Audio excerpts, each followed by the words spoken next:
Welcome back. Sick of 365 Radio, 365 Sports. We'll bring Smokey in via phone here in a second. He asked a question in the media session to Nicki Collen, and it's an interesting situation that first time I made that mistake in a while, that the Baylor women have been in and being behind the eight ball and having a losing streak in the Big 12 and not being in first place right out of the gate and staying in it and being winless in the conference. It's not something that has happened very often. And Nicki Collen, is replacing a legend and someone who built national power, and it's not been easy. And there have been other challenges. And in this clip here, she talks about that following Smokey's question.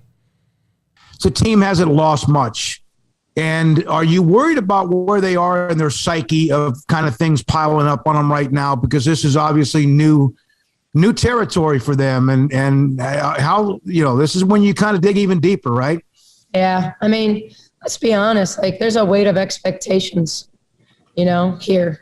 And I don't think there's any doubt that if you were to say, like, Liz and Queen and Kate have been here 4 years and this is their team, you certainly don't want to be the senior class that, breaks the streak. I mean, I think they have an unbelievable amount of pressure on themselves, and I think Jordan Lewis, Jamie Asbury, they came here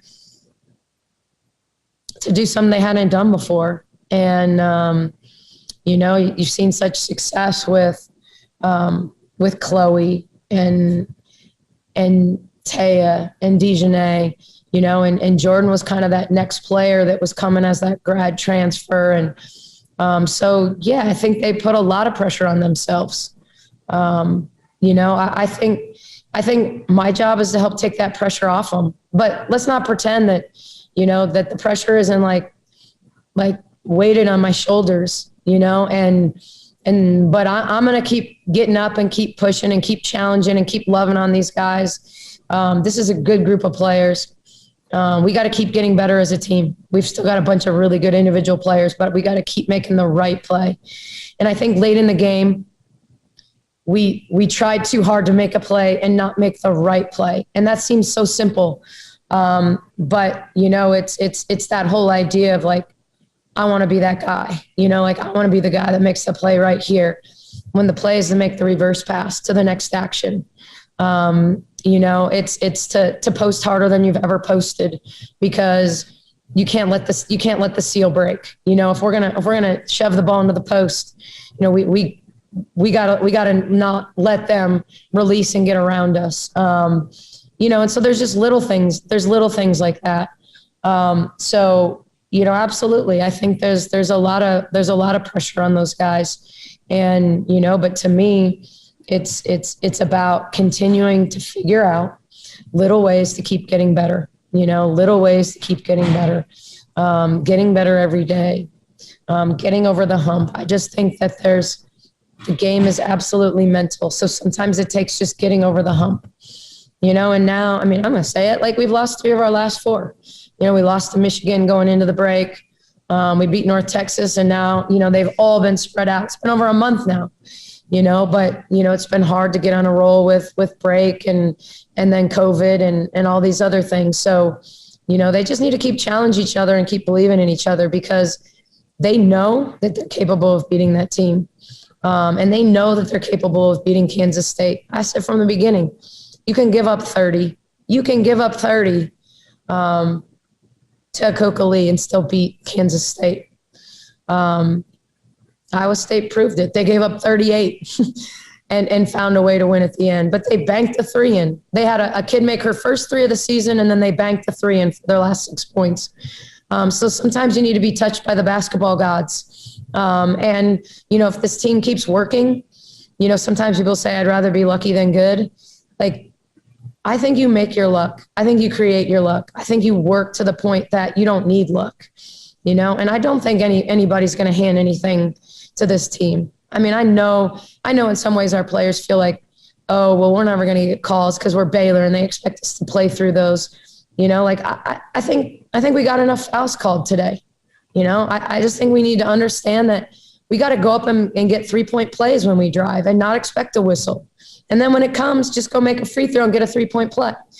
So we got to stop hoping the whistle is coming or play for the whistle or worry about the whistle.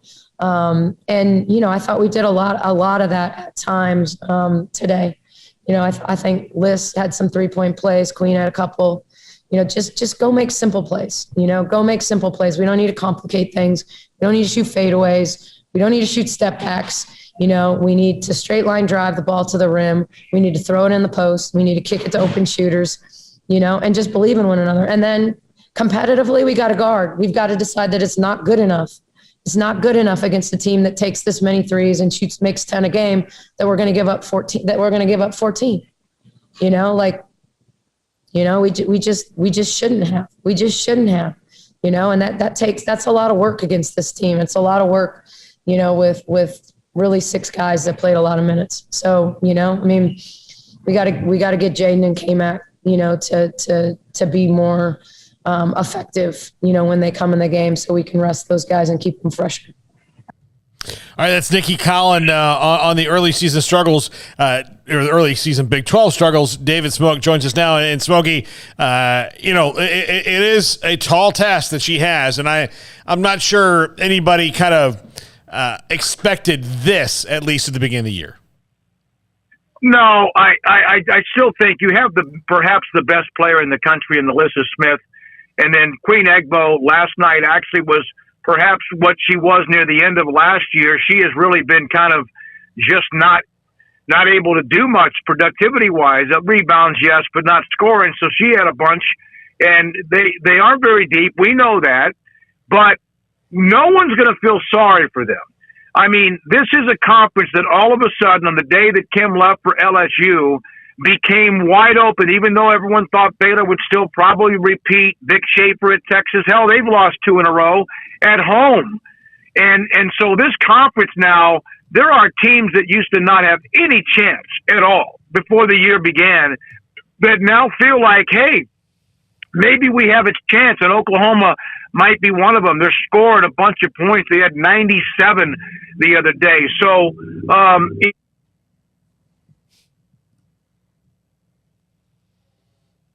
Smokey, you there? are you there, Paul? Yeah, there we go. Gotcha. We lost you for a second. Yeah, I lost you for a second. And so they and yeah, they're coming off COVID and they have depth issues or whatever. But this is also, here's a couple of examples that I noticed. At the end of the half, they gave up a layup. At the end of the third quarter, they gave up a 3. And I've seen that kind of as a trend. I don't know that for a fact, but it just seems like it's a trend that at the end of a quarter, they end up giving up points at 2 or 3 or 5 or whatever.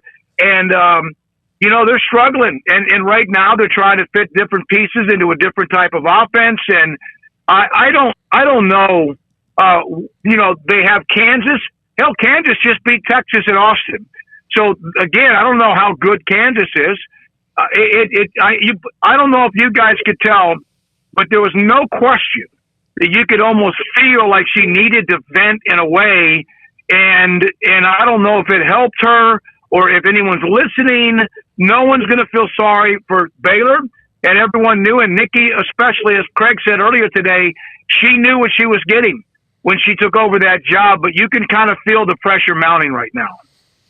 Yeah, I mean, I don't know. You hear that was, a great response by her and very informative, like you said. But do you think it has been more than what she even expected? I think there might be some things that happen.